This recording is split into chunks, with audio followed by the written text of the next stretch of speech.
What is going on, everyone? Hope you had a great 4th of July weekend. Today, we are going to be talking about running backs I can't stop drafting. These are the running backs that I am going to be building my fantasy teams around in 2025.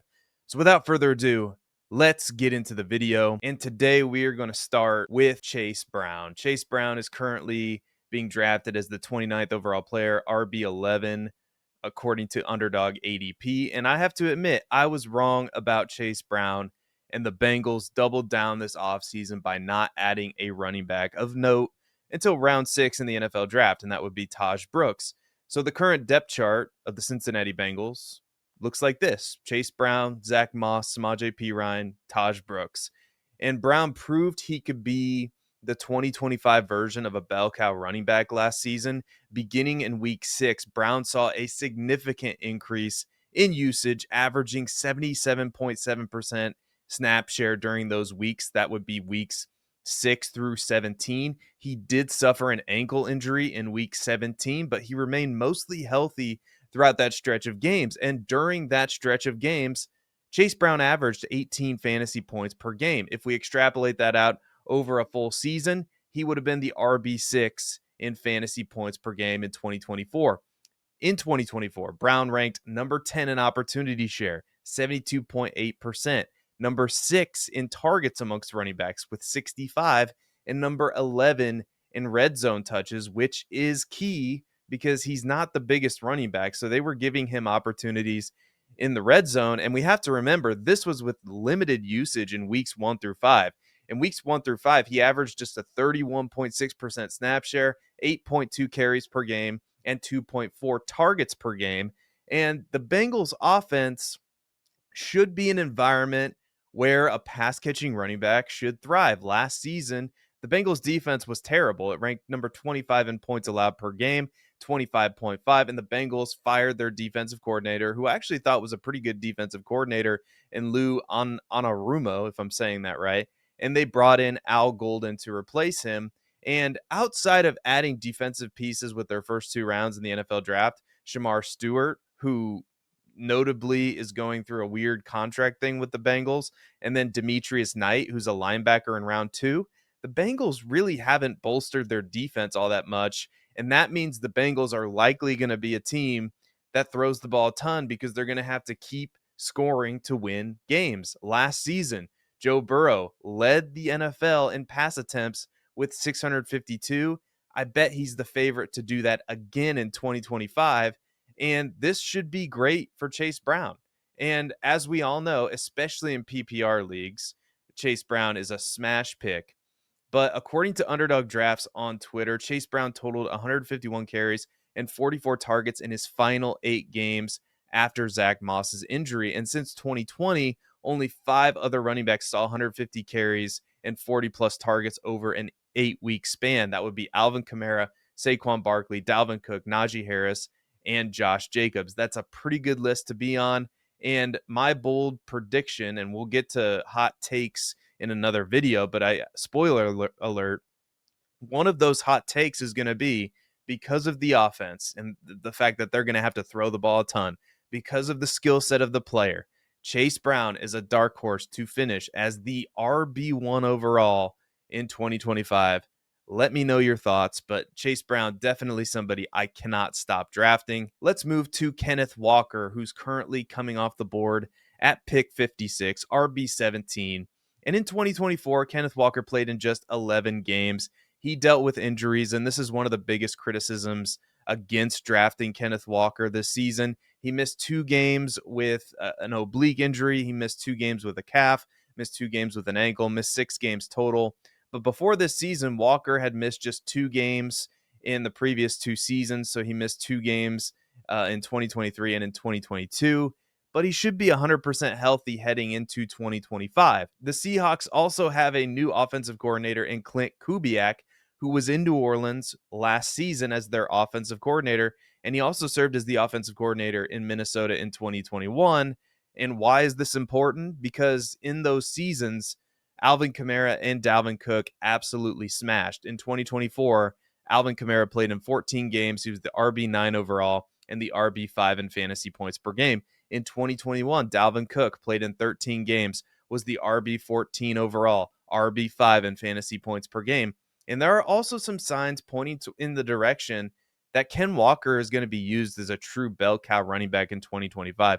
The most obvious sign was his increased usage in the passing game last season. In 2024, Walker saw 53 targets. That's number 13 amongst running backs, and he earned a 13.8% target share, which was number 4 amongst running backs. That's a staggering increase in usage in the passing game compared to 2023, where Walker saw just 37 targets, number 35 amongst running backs that season, and a 7.7% target share, which was also number 35 amongst running backs. The second indicator would be his snap share and opportunity share, which does account for the passing game usage as well. In 2024, Walker ranked number 12 amongst running backs in snap share at 64.3%, and number 11 amongst RBs in opportunity share at 72.5%.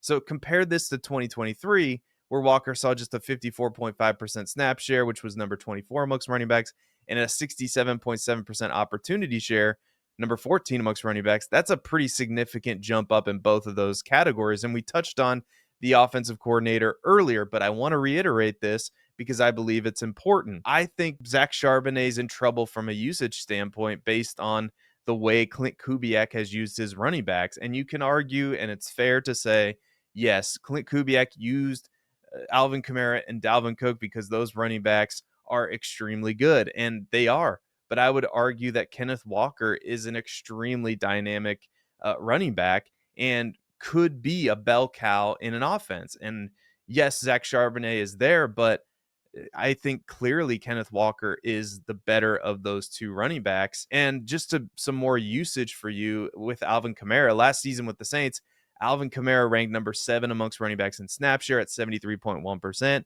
and number 2 amongst running backs in weighted opportunities. And in 2021, Dalvin Cook ranked number 4 amongst running backs in snap share with 70.5%, and number 10 amongst running backs in weighted opportunities. So the past would tell us that Clint Kubiak is one of these offensive coordinators that leans heavily on one running back, which should point us to Kenneth Walker, especially currently where he's going in drafts is just an extreme value. Let's shift to a rookie, and let's shift to RJ Harvey, who's currently going 60th overall, RB20 off the board. And I know RJ Harvey is a rookie, and I know we've been burnt by Sean Payton's his guy, the narrative before. See Marvin Mims as an example. But I really do believe Harvey is a perfect fit for this offense. We know Sean Payton loves to dump the ball down to his running backs in the passing game. During his time with the Broncos thus far, Sean Payton's teams have ranked number 4 in RB targets in 2024 with 115 and number 1 in RB targets in 2023 with 153. We also have a situation where the RB leader in targets is now playing for another team. Javonte Williams actually ranked number 5 amongst running backs in targets last season with 70, but still only managed to finish as the RB30 overall. Harvey profiles as an explosive running back, 4.4 speed, that can catch passes. At UCF, he caught 22 passes in 2022, 19 passes in 2023, and 20 passes again in 2024. So he meets that metric of catching 20 plus passes in 2+ seasons. The Broncos did add J.K. Dobbins to their backfield, but Dobbins only played in 13 games last season after dealing with the sprained knee and has had 2 major injuries in the past. So expecting Dobbins to be a featured running back at this stage of his career would be a mistake, and I think the Broncos are smart enough to know that. If anything, Dobbins can help shoulder some of the workload, which should keep both running backs healthy throughout the season.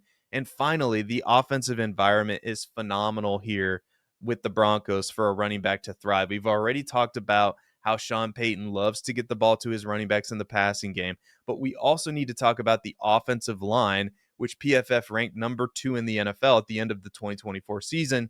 And every starting member of that unit will be back in 2025. The offense should be able to move the ball as they rank number 10 in the NFL in points scored last season with 24, and Bo Nix ranked number 6 in pass attempts, while the defense ranked number 3 in points allowed per game.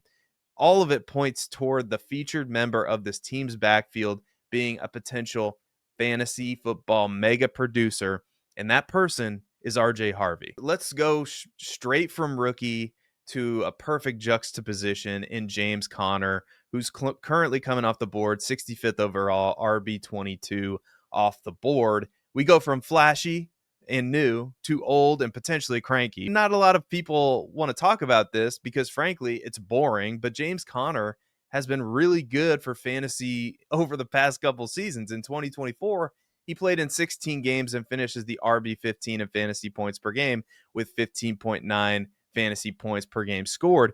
In fact, over the past 4 seasons, Conner has finished no lower than RB15 in fantasy points per game and has finished with no lower than 15.4 fantasy points scored in those seasons. Now, I will admit he has missed some games due to various injuries during that time. In 2021, he missed 2 games. In 2022, he missed 4 games.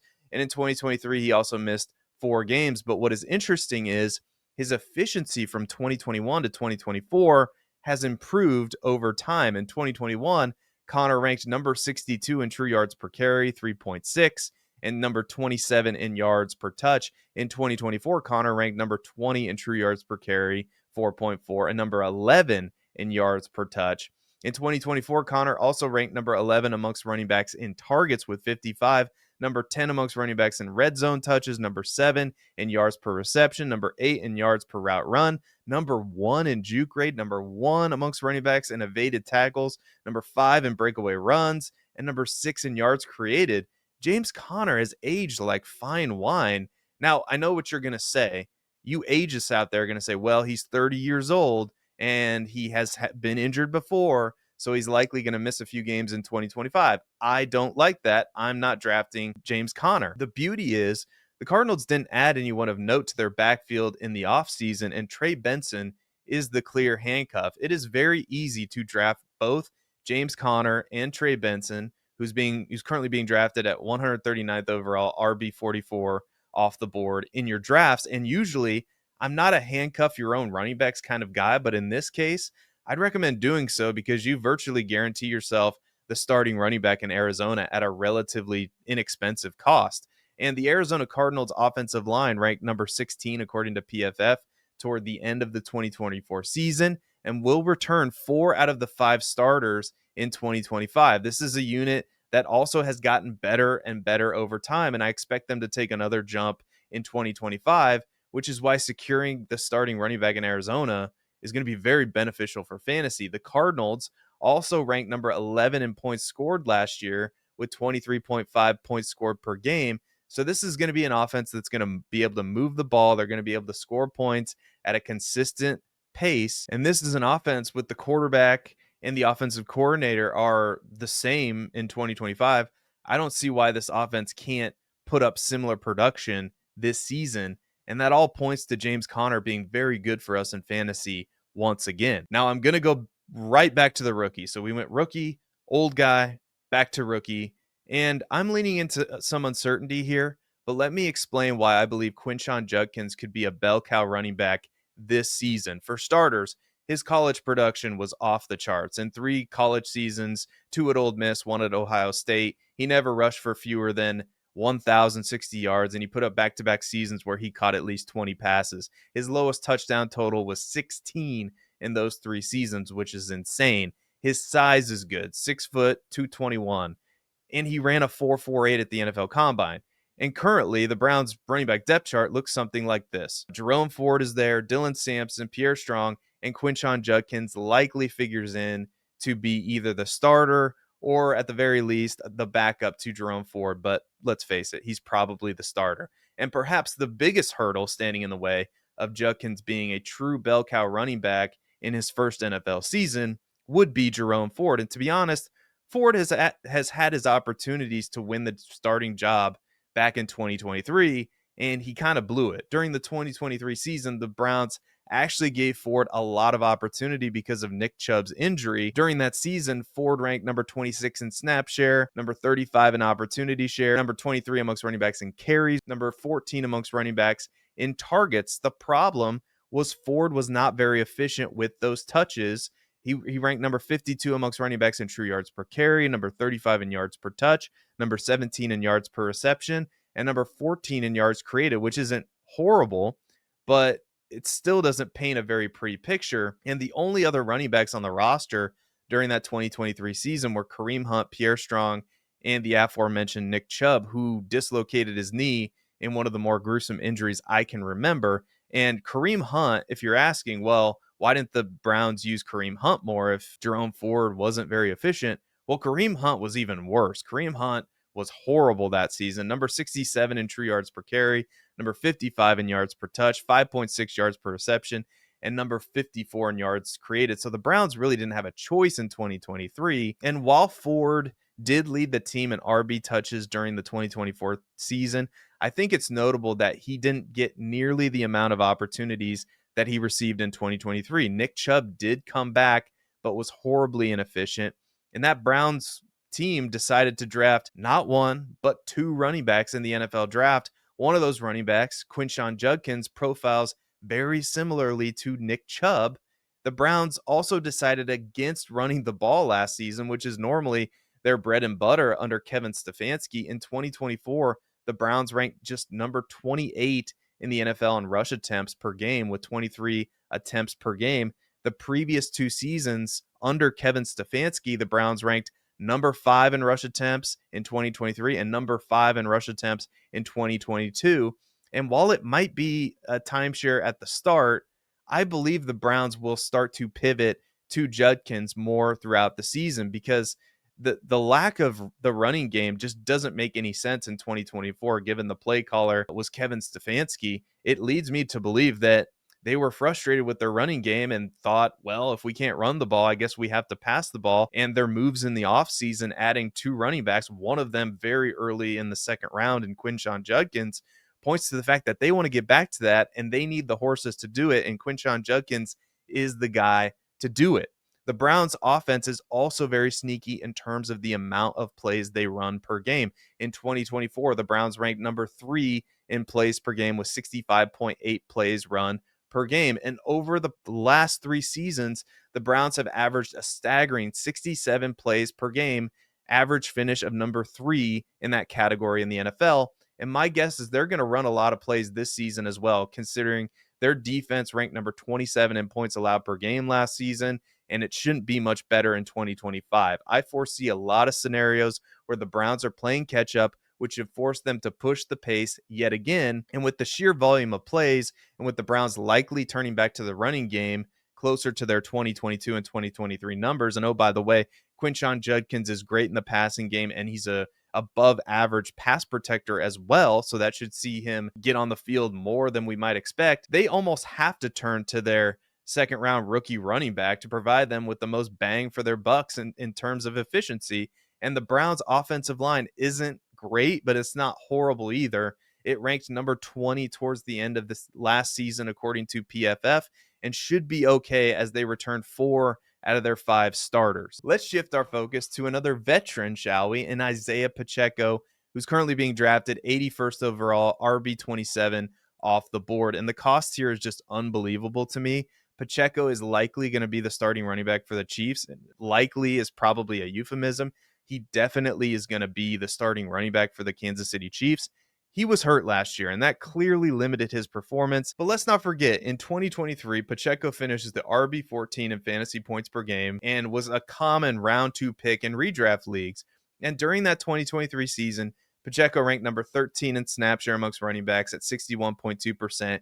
And number 8 in opportunity share at 72.4%. He was also number 7 in red zone touches that season. Pacheco also ranked number 10 amongst running backs with at least 100 snaps in PFF's rushing grade during the 2023 season. The Chiefs did not add a running back of note in the offense outside of Elijah Mitchell and round 7 pick Brashard Smith. Kareem Hunt is also still on the roster, but there isn't much standing in the way of Pacheco earning the RB1 job in what should be a high potent, at least above average Chiefs offense. I think the Chiefs offense is going to be really good in 2025.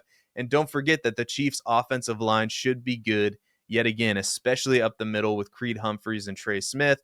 The Chiefs also drafted Josh Simmons in the first round and are projected to kick Kingsley Sumatia inside to guard. So it should be a pretty good unit for Isiah Pacheco to run behind.